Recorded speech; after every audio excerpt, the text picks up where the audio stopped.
A chance meeting in Central Park.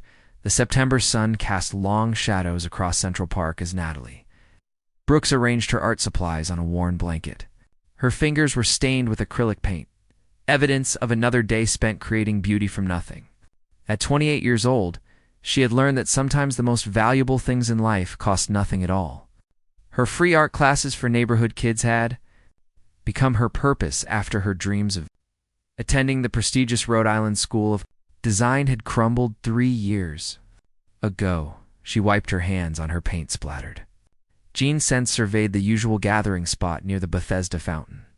Today, only 2 children had shown up for her afternoon session, both already absorbed in coloring books she had salvaged from a donation bin. The autumn air carried a crisp promise of change, and Natalie breathed it in deeply, trying to find peace in the moment. The boy who could not speak that is when she noticed him. Across the path, sitting rigidly on a bench, was a young boy who looked about 9 years old. His clothes were expensive, the kind Natalie recognized from window shopping on Fifth Avenue. A navy blue jacket with a designer label, pristine white sneakers, and a leather backpack that probably cost more than her monthly rent. But it was not his clothes that caught her attention. It was the way his small shoulders shook with silent sobs, his face buried in his hands. Natalie's heart constricted. She had seen many things in her years of park teaching, but something about this child's loneliness felt different. It felt familiar, like looking into a mirror that reflected her own pain from years past. She stood up, brushing grass from her knees, and walked slowly toward the bench. "Hey there," she said softly, sitting down a respectful distance away. "This bench seems like it has room for someone who might need a friend." The boy lifted his head slightly. His eyes were red and swollen, tears streaming down his cheeks. He looked at Natalie with an expression that seemed far too old for his young face, a look that spoke of grief that had settled into his bones. He opened his mouth as if to speak, then closed it again. His hands moved to a small electronic device attached to his belt. Natalie watched as he typed something, and a computerized voice spoke. "I cannot talk with my mouth." Understanding washed over her. "That's okay," Natalie said gently. "There are lots of ways to communicate. Want to see one of my favorites?" She pulled out her sketchbook and a pencil from her canvas bag. With quick, confident strokes, she drew a simple face with a sad expression. Then she drew another face next to it, this one with a small smile. She pointed to the first face, then to him, then to the second face, then to herself. The boy watched intently. His fingers moved over his device again. "You understand?" "I do," Natalie replied, sketching now a sun rising over mountains. "Sometimes pictures say what words cannot." "What's your name?" "Jasper," the device announced. "Nice to meet you, Jasper." "I'm Natalie. Want to draw with me?" The language of art for the next hour, Natalie and Jasper communicated through sketches. He drew a picture of a woman with long hair and a kind smile. When Natalie pointed to it with a questioning look, Jasper typed, "My mom. She died." Natalie felt tears prick her own eyes. She drew a picture of an elderly woman with glasses and a garden. "My grandmother," she explained. "She raised me. She's gone too." Jasper looked at the drawing, then at Natalie, and for the first time, a small connection sparked in his eyes. Someone understood. Someone knew what it felt like to have a hole in your heart shaped like someone you loved. They continued drawing. Jasper sketched a tall man in a business suit standing far away from a small figure that Natalie assumed was Jasper himself. The distance between the two figures spoke volumes. "Your dad?" Natalie asked carefully. Jasper nodded, his face clouding over again. He typed, "He works all the time. He does not see me anymore." Natalie's heart ached. She knew that kind of invisibility. After her grandmother died, she had felt like a ghost drifting through life, unseen and unheard. "Sometimes grown-ups forget that being there is more important than anything else," she said. "But that doesn't mean you're not important. You matter, Jasper. A whole lot." The boy's eyes widened. He stared at her like she had just revealed a secret truth. Then, slowly, his lips curved into a tiny smile. It was fragile and uncertain, but it was real. The observer in the shadows, what Natalie did not know was that across the street, sitting in a black Mercedes with tinted windows, Richard Coleman had been watching everything. He had been searching for his son for over an hour, panic clawing at his chest when the security detail reported that Jasper had slipped away from his after-school program. Richard had driven through the city like a man possessed. Finally spotting the familiar navy jacket in the park, his first instinct had been to rush over, to scoop Jasper into his arms and bring him home. But then he saw something that made him freeze. His son was smiling, actually smiling. The sight hit Richard like a physical blow. He could not remember the last time he had seen that expression on Jasper's face. Not since the funeral. Not since the day they buried. Margaret and Richard's world had turned gray. He watched the woman with paint-stained clothes sitting beside his son, sketching and sharing something that looked like genuine connection. She had done in minutes what Richard had failed to do in 18 months. She had reached Jasper in the place where he had locked himself away. Richard's throat tightened. He was a man who built empires, who closed million-dollar deals before breakfast, commanded respect in every boardroom in Manhattan. But he could not bridge the gap between himself and his own child. The realization was crushing, an unusual proposition, when Natalie finally stood to leave. Promising Jasper she would be back in the park the next day, Richard made his decision. He stepped out of the car and walked toward them, his Italian leather shoes clicking on the pavement. Jasper saw him first, and the smile immediately faded from his face. The transformation was heartbreaking. "Jasper," Richard said, his voice catching slightly, "I have been looking everywhere for you." The boy's shoulders hunched. He looked down at his shoes. Natalie stood up, instinctively protective. "Are you his father?" Richard extended his hand. "Richard Coleman. And you are?" "Natalie Brooks." She shook his hand briefly, noting the expensive watch, the tailored suit, the aura of power that surrounded him like cologne. "I saw you with my son," Richard said, and Natalie braced herself for criticism. "Instead," he continued, "I saw him smile. That is something I have not seen in a very long time." Natalie glanced at Jasper, who was clutching his communication device and staring at the ground. "He's a wonderful kid. Very talented artist." Richard looked at his son, and Natalie saw something flicker in his eyes. Pain, regret, loss. "Brooks, I know this will sound unusual, but I would like to hire you, to work with Jasper, to continue whatever it is you started today." Richard's voice was steady, but Natalie heard the desperation underneath. "Name your price. I will pay whatever it takes." Natalie studied him carefully. She saw a man drowning, reaching for any lifeline. She also saw a man who thought money could solve everything.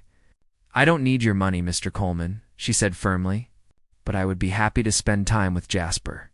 If he wants that." They both looked at the boy. Jasper's fingers flew over his device. "Yes, please." "Then it's settled," Natalie said. "I'm here every Tuesday, Thursday, and Saturday afternoon. 2:00. Richard opened his mouth to argue, to insist on a formal arrangement, a contract, a salary. But something in Natalie's steady gaze stopped him. "Thank you," he said instead. And the words felt foreign on his tongue as Natalie walked away, her canvas bag slung over her shoulder. Richard stood with his son and watched her disappear into the crowd. Jasper tugged on his sleeve and held up his device. "She is different," it said. Richard nodded slowly. "Yes, she is." What neither of them knew was that this chance encounter would unravel everything they thought they knew about family, love, and the walls people build to protect broken hearts. The story was just beginning, and it would challenge every assumption they held about who they were and what they needed. The first cracks in the walls that evening.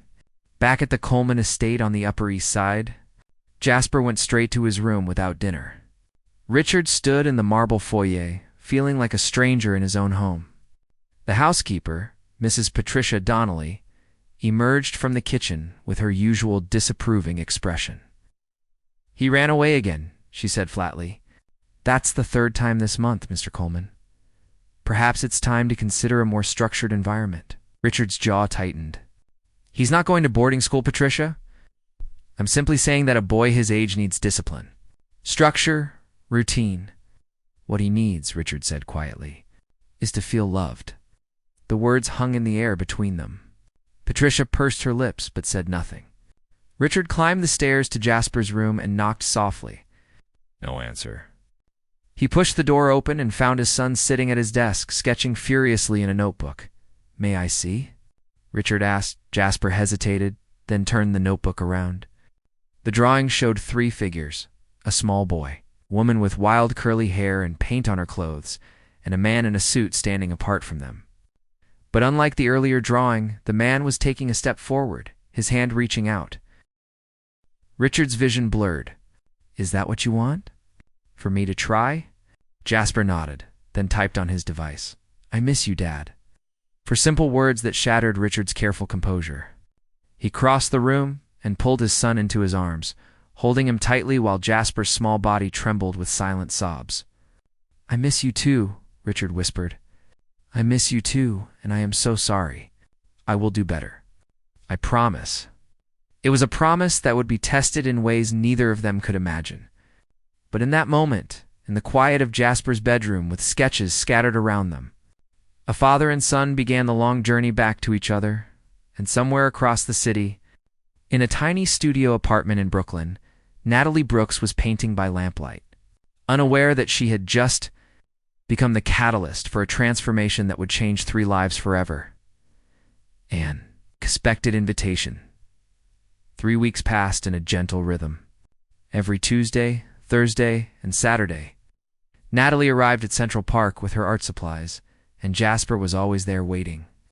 They created worlds together on paper, forests filled with impossible creatures, cities that floated in clouds, oceans where fish wore top hats and held tea parties. Slowly, Jasper's drawings became brighter, less shadowed by the grief that had consumed him. Richard began showing up too. At first just to pick up Jasper, but gradually staying longer. He would sit on the bench, pretending to check his phone, while actually watching his son laugh silently at Natalie's silly doodles. One Thursday afternoon, as October painted the park in shades of amber and gold, Richard approached Natalie with a proposition that would change everything. Ms. Brooks, he began, adjusting his tie nervously. Natalie had never seen him nervous before. I have a request that may seem inappropriate, but I hope you will consider it seriously. Natalie set down her paintbrush. I'm listening. Would you be willing to come to my home 3 times a week? To continue working with Jasper in a more structured environment? He held up his hand before she could protest. I know you said you did not need my money, but please, let me compensate you properly. You have given my son something I could not hope. The hard edges had softened over the past weeks. He looked less like a corporate titan and more like a father desperate to save his child. What exactly are you asking, Mr. Coleman? Be his art mentor. Help him express what he cannot say. And perhaps Richard's voice dropped. Help me learn how to communicate with my son again. The vulnerability in his admission caught Natalie off guard. She thought about her cramped apartment, the 3 jobs she juggled to pay rent, the student loans that followed her like a shadow. But more than that, she thought about Jasper's smile, the way his eyes lit up when he created something beautiful. Okay, she said finally, but I have conditions. I choose the curriculum. I decide what is best for Jasper artistically. And you participate too, Richard blinked. Me. Yes, you. Art is communication, Mr. Coleman. If you want to reach your son, you need to learn his language. A small smile tugged at Richard's lips. Deal. Entering a different world, the Coleman estate was everything Natalie expected, and nothing she was prepared for. The brownstone on East 72nd Street had 5 floors, a private garden, and more square footage than her entire apartment building. When Richard opened the door that first Monday morning, Natalie felt distinctly out of place in her thrift store jacket and paint-splattered jeans. Welcome, Richard said, and she heard genuine warmth in his voice. Let me show you where you will be working. He led her to a sunlit room on the 3rd floor that had been converted into an art studio. Easels, professional-grade paints, pristine canvases, every supply Natalie had ever dreamed of owning. Her breath caught. Had it prepared over the weekend, Richard explained. Is it adequate? Adequate. Natalie laughed, running her fingers over a set of sable brushes. "This is incredible." Jasper appeared in the doorway, his face breaking into a huge grin when he saw Natalie. He ran to her and hugged her tightly, something he had never done before. Natalie's heart melted. "Ready to create some magic, buddy?" she asked. Jasper nodded enthusiastically and pulled her toward the easels. Over the next few weeks, the art studio became a sanctuary. Natalie taught Jasper about color theory, perspective, and emotion in art. More importantly, she taught him that it was okay to paint his feelings, even the dark ones. His canvases became windows into his soul, stormy skies representing anger, empty chairs symbolizing loneliness, fractured mirrors showing his fractured sense of self after his mother's death. Richard joined them every session. Awkward at first, with a paintbrush in his hand, Natalie gave him simple exercises. Paint what home feels like. Paint a memory with Jasper. Paint your biggest fear. His paintings were stiff and controlled initially, much like the man himself. But gradually, something shifted. The walls he had built around his emotions began to crack. The household. Resistance. Not everyone welcomed Natalie's presence. Mrs. Donnelly, the housekeeper who had been with the family for 15 years, watched Natalie with barely concealed suspicion. She made pointed comments about outsiders and people who do not know their place. During Natalie's second week, she found her lunch thrown away, even though she had clearly labeled it. Small acts of sabotage became routine. One afternoon, Natalie confronted her in the kitchen. "Mrs. Donnelly, have I done something to offend you?" The older woman set down her dish towel with deliberate slowness. "You want the truth, Ms. Brooks? I have watched fortune hunters come and go in this house since Mrs. Coleman passed. Young women who see a wealthy widower and a vulnerable child as an opportunity." Natalie felt heat rise in her cheeks. "I am not interested in Mr. Coleman's money. I'll say that." Mrs. Donnelly's eyes were hard. "But I've seen your type before. You come from nothing, you see everything here, and suddenly you have found your meal ticket." "My type?" Natalie's voice shook with controlled anger. "You do not know anything about me, or where I come from." "I know enough. I know you live in a rundown apartment in Brooklyn.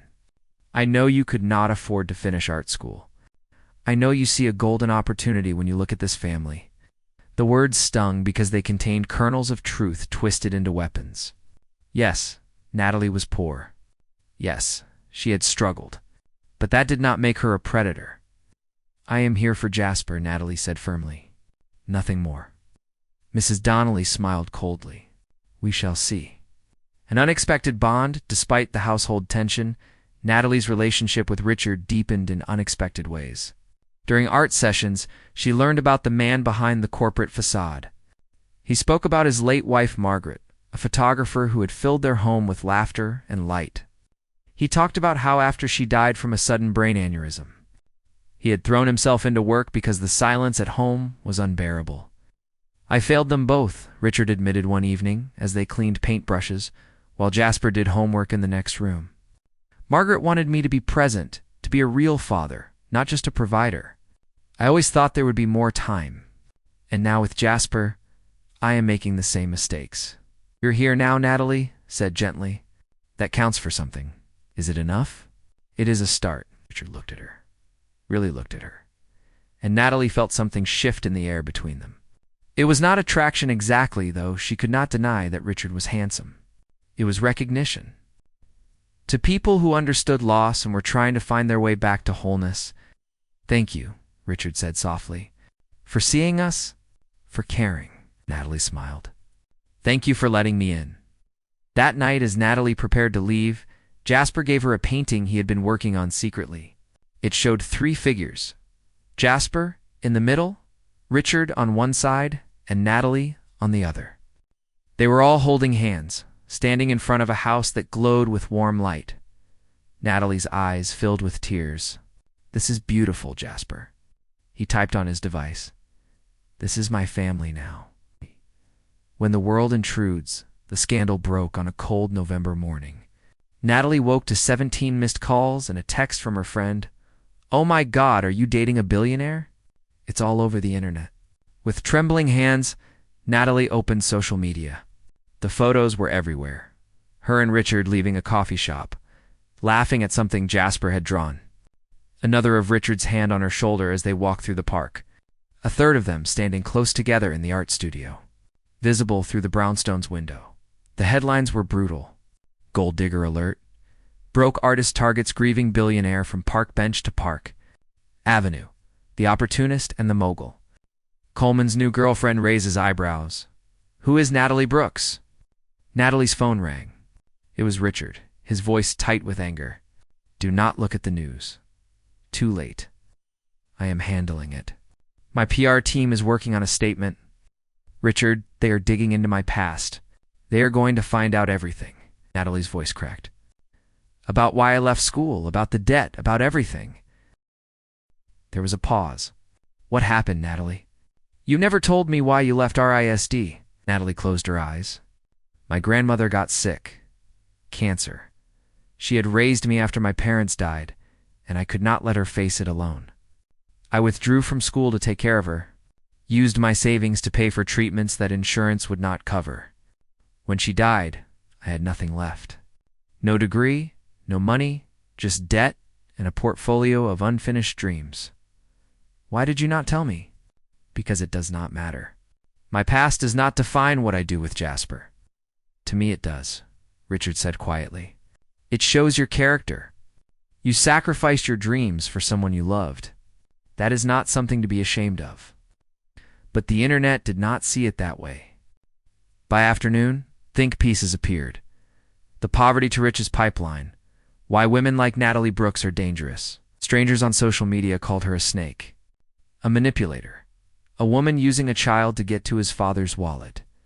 Natalie sat in her apartment, watching her phone light up with notifications, each one a fresh wound. She had spent years rebuilding her life after her grandmother's death, finding purpose in teaching art to kids who could not afford lessons.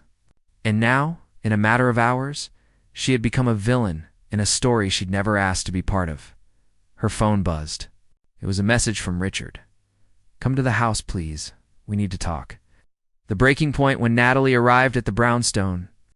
She found Richard pacing in his study, jacket off, tie loosened, looking more disheveled than she had ever seen him. This is out of control, he said.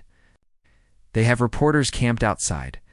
They are calling my office, harassing my staff. Should leave, Natalie said.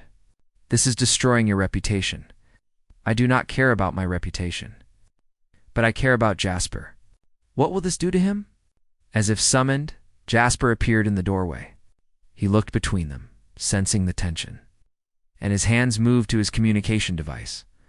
Why is everyone saying bad things about Natalie? Natalie's heart broke. Oh, sweetie, are you leaving? Jasper typed, and tears streamed down his face. I do not want to, Natalie said honestly. But sometimes grown-ups make things complicated. Jasper shook his head violently. He typed furiously, You are my friend. You helped me. They do not know you. They do not know anything. Richard knelt beside his son. Jasper is right. This is not about what strangers think. This is about our family. I am not your family, Natalie whispered. Yes, you are, Richard said, standing and taking her hands. Whether the world likes it or not, you have become essential to us. To both of us, the moment stretched between them, loaded with unspoken feelings. Natalie realized with a start that, somewhere along the way, she had fallen for this broken family. For the boy who communicated through pictures and the man who was learning to feel again but wanting something and deserving it were different things. I need time to think, Natalie said, pulling away. This is too much. She left before either of them could stop her. Outside, reporters swarmed like locusts, shouting questions, cameras flashing. Natalie pushed through them, running until her lungs burned. Until she reached the subway and disappeared underground that night. Alone in her apartment, Natalie made the hardest decision of her life. She would leave. She would protect Jasper from the scandal. She would go back to being invisible, safe in her obscurity. But she did not know that across town, Jasper was creating something that would change everything. A painting that would speak louder than any headline, that would tell a truth the world needed to hear. The story was not over. In fact, the most important chapter was just beginning. The silent goodbye. Natalie packed her art supplies with shaking hands. Dawn light filtered through her apartment window, painting everything in shades of gray that matched her mood. She had made her decision during the sleepless night. She would disappear from the Coleman family's life before she caused more damage. The media frenzy had only intensified. Yesterday, a reporter had tracked down her old professors. Her former roommates? Anyone who could provide a quote about the mysterious woman who had infiltrated a billionaire's home. Her phone buzzed with another message from Richard. She had ignored the previous 23. Reading them would only make leaving harder. She grabbed her jacket and took one last look around the tiny apartment that had been her sanctuary. Then she walked out, leaving behind the key and a note for her landlord. She would stay with a friend in New Jersey until the storm passed. The subway ride felt surreal.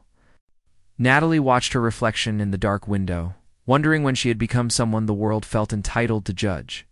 She had simply tried to help a child. Somehow that had transformed her into a cautionary tale about ambition and deception. She did not know that at that exact moment. 7 miles away, Jasper was refusing to get out of bed. A son's rebellion misses. Donnelly knocked on Jasper's door for the 3rd time. "Young man, you have school in 30 minutes. No response. She opened the door and found Jasper sitting on his floor, surrounded by art supplies, working on an enormous canvas that took up most of the available space. He did not look up. "Jasper Coleman, you need to get dressed right now." Held up his communication device without stopping his painting. "Not going." "That is not your decision to make. Where is Natalie?" the device asked. Mrs. Donnelly's expression softened slightly. Despite her initial suspicions, even she had noticed the transformation in Jasper over the past months. "I do not know, dear. But you still have responsibilities." Jasper shook his head and continued painting with fierce concentration. Mrs. Donnelly sighed and went to find Richard. She discovered him in his study, looking like he had not slept. Papers were scattered across his desk. His computer showed 17 open tabs of news articles, and he held a cold cup of coffee that he had apparently forgotten to drink. "Mr. Coleman, Jasper refuses to go to school. He is asking for Ms. Brooks." Richard's jaw tightened. "I have been trying to reach her all night. She is not answering." "Perhaps," Mrs. Donnelly said carefully, "it is for the best." The attention was becoming unbearable. Richard looked at her sharply. "You never liked her." "No," the housekeeper admitted. "I did not trust her. But I was wrong." The words seemed to cost her something. "I saw how she was with Jasper. That kind of care cannot be faked. And I saw how you looked at her. It does not matter now. She is gone. Are you going to let her go?" Richard stared at the woman who had been part of his household for 15 years. "What would you have me do, Patricia? She made her choice. Did she? Or did we make it for her?" Mrs. Donnelly moved to the window. "That young woman has been judged by people who do not know her, criticized for daring to care about your family. Maybe the question is not why she left, but whether you are brave enough to fight for her to stay." Her words hung in the air. Before Richard could respond, his phone rang. It was Jasper's school principal. "Mr. Coleman, we need to discuss a situation concerning your son. The painting that broke the internet by lunchtime. Jasper's rebellion had escalated. He had locked himself in his room and refused to communicate with anyone except through his canvas." Richard stood outside the door, feeling helpless in a way that money and power could not fix. "Jasper, please." "Let me in." Silence. "I know you miss Natalie." "I miss her too." The door opened. Jasper stood there, paint covering his hands and clothes, his eyes red from crying. But behind him, on the massive canvas, was something extraordinary. The painting showed Natalie in the center, surrounded by a crowd of dark figures pointing and shouting, their mouths twisted in ugly expressions. But Natalie was painting a rainbow that arced over all of them. And where the rainbow touched, the dark figures transformed into flowers. In the corner, Jasper had painted himself and Richard, both holding paintbrushes, adding their own colors to Natalie's rainbow at the bottom. In careful letters, Jasper had written his first words in 2 years. Not spoken, but painted. She saved me. Who will save her? Richard felt his throat close up. Jasper, this is incredible. His son grabbed his communication device. Post it. Show everyone. Show everyone what? The truth. That Natalie is good. That people are wrong. Richard looked at the painting again, seeing it through new eyes. His son had found his voice, not through speech, but through art. Natalie had given him that. She had given both of them so much. You're absolutely right, Richard said. Let's show them. Within an hour, Richard had photographed the painting and posted it on every social media platform, along with a statement, "My son Jasper has selective mutism." For 2 years after his mother died, he retreated into silence. Then Natalie Brooks sat beside him on a park bench and showed him that there are many ways to communicate. She asked for nothing. She simply saw a child in pain and offered kindness. She taught him that art could be his voice. This painting is Jasper's response to the cruelty directed at someone who gave him hope. I am sharing it because the world needs to know. Natalie Brooks is not an opportunist. She is a hero, and I am deeply in love with her. Last sentence was not planned. Richard added it impulsively, his heart overruling his head. He hit post before he could second-guess himself. The response was immediate and overwhelming. The tide turns within 2 hours. Jasper's painting had been shared 50,000 times. Within 4 hours, 200,000. By evening, it was trending worldwide. People who had never heard of Natalie Brooks or Richard Coleman were moved by the image of transformation, of light overcoming darkness. The narrative shifted dramatically. News outlets that had vilified Natalie now ran pieces about the power of art therapy. Influencers who had mocked her posted apology videos. Strangers shared their own stories of people who had helped them through dark times. But the most powerful responses came from others like Jasper. Parents of children with disabilities, adults with selective mutism, people who had felt voiceless and invisible. They flooded social media with messages. This painting made me cry.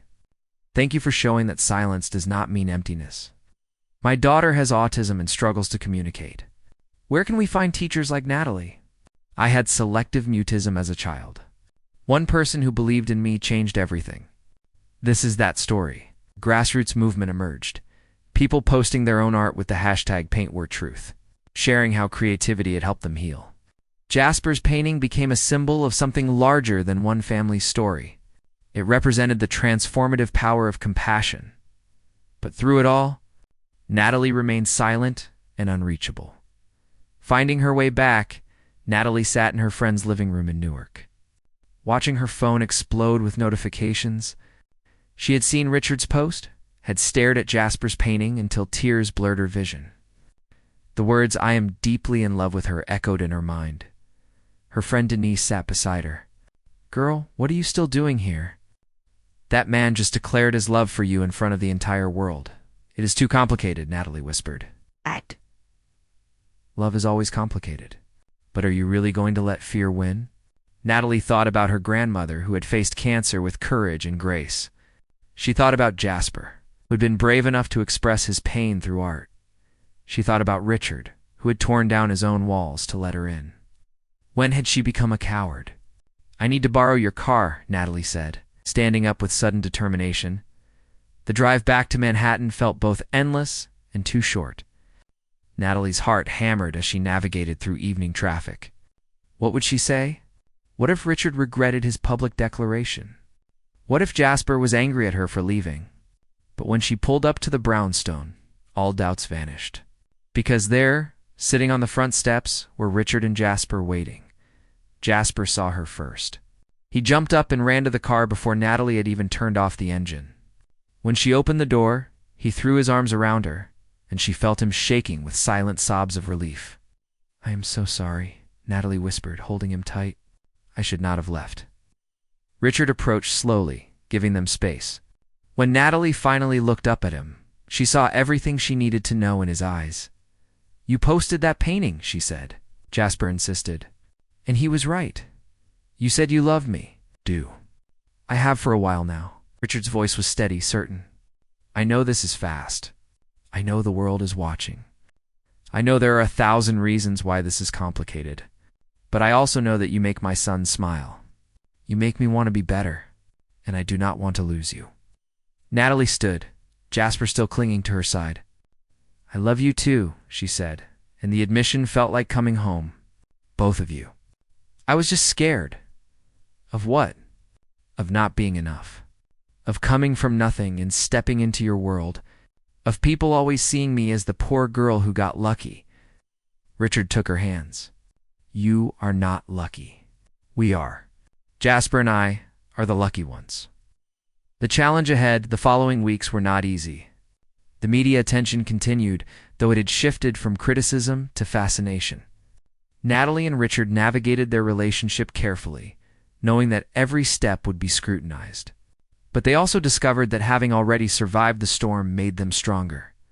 Jasper returned to school, and that brought its own challenges.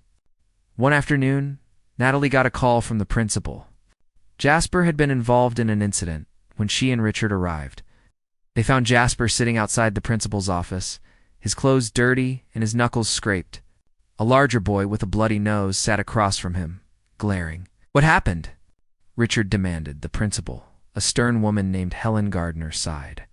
"According to witnesses, Trevor here was bullying another student, a girl with Down syndrome. He was calling her names, mocking the way she speaks." Jasper intervened. "Jasper does not speak," Richard said, confused. "No." "But he communicates very effectively." Principal Gardner pulled out her phone and showed them a video taken by another student. The footage showed Trevor taunting a young girl, making exaggerated facial expressions while other kids laughed. Then Jasper appeared. He pulled out his sketchbook and rapidly drew a picture.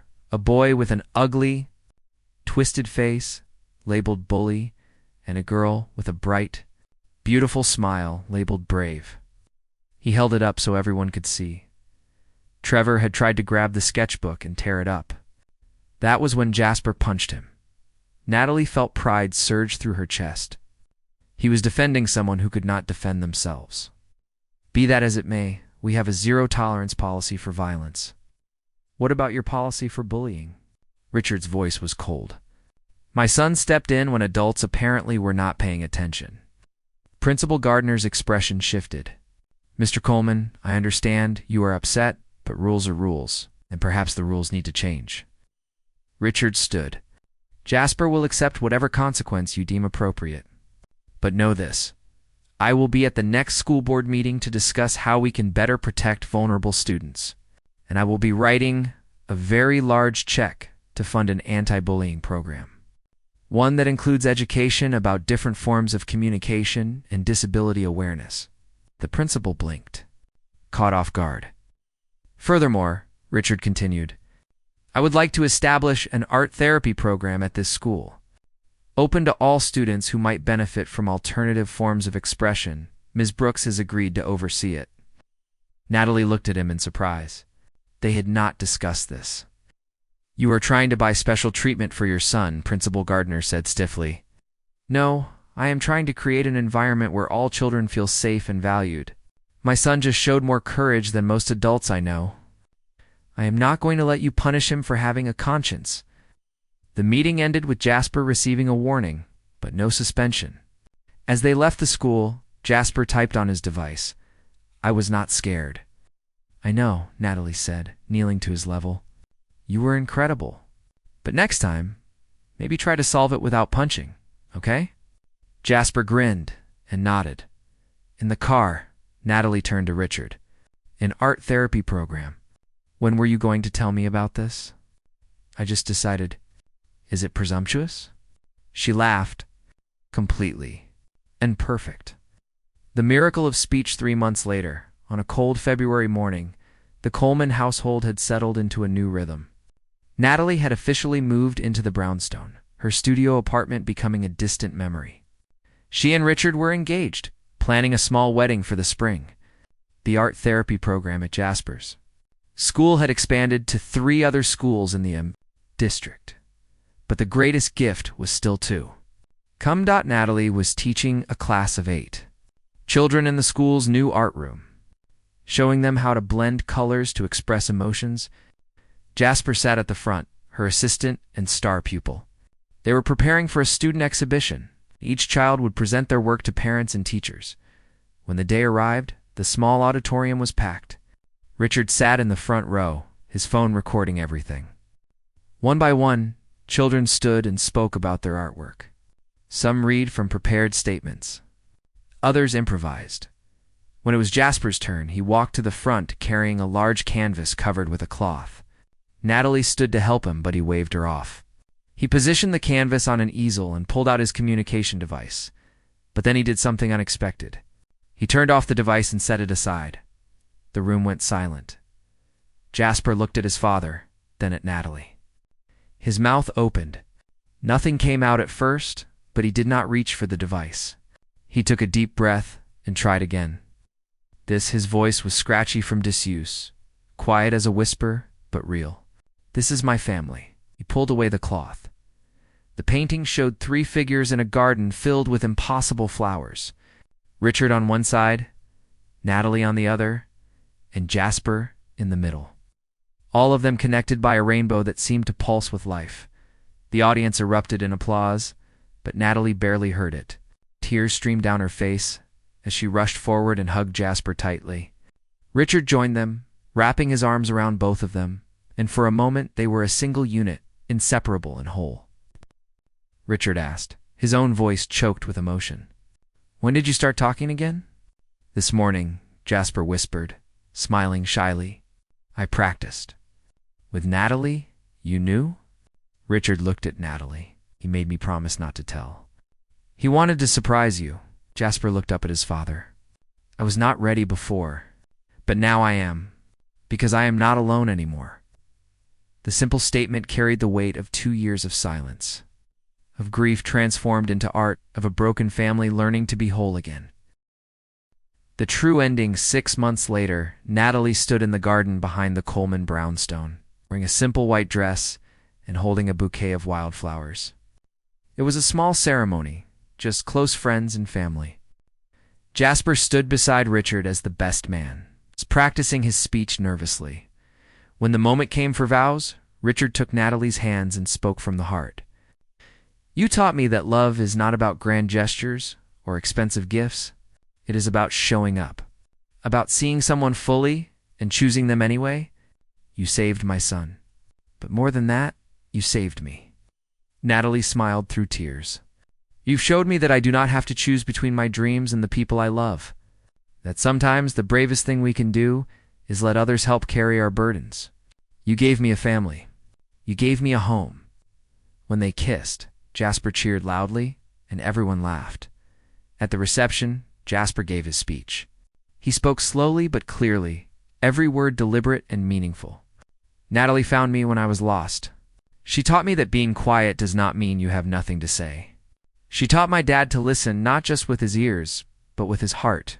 Today, I am not losing Natalie. I am officially gaining the best mom I could ask for." The garden erupted in applause.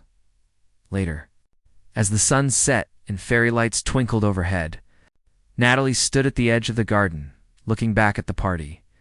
Richard found her there, wrapping his arms around her from behind. "What are you thinking?" He asked. "That I almost let fear win. That I almost missed all of this. Pray, but you did not. You came back." "We all did," Natalie said softly. "We found our way back to each other." Inside, Jasper was showing guests his latest painting, a family tree with branches that stretched toward the sky. Each leaf a different color, creating a canopy of light. At the roots, 3 figures stood together, their hands joined, their faces turned toward the sun. It was not the ending Natalie had imagined when she sat on that park bench months ago. Sketching to pass the time? It was better, because it was not an ending at all. It was a beginning. And this family, built from broken pieces and healed through art and love, would continue to grow. They would face challenges. The world would still judge. But they would face it together, speaking their truth in pictures and words, in the silent language of hearts that finally understood how to be whole. Jasper appeared at Natalie's side, tugging her hand. "Come on, Mom. Dad says we have to cut the cake together. All 3 of us, Mom." The word made Natalie's heart overflow. Let's go. Buddy, she said, taking his hand.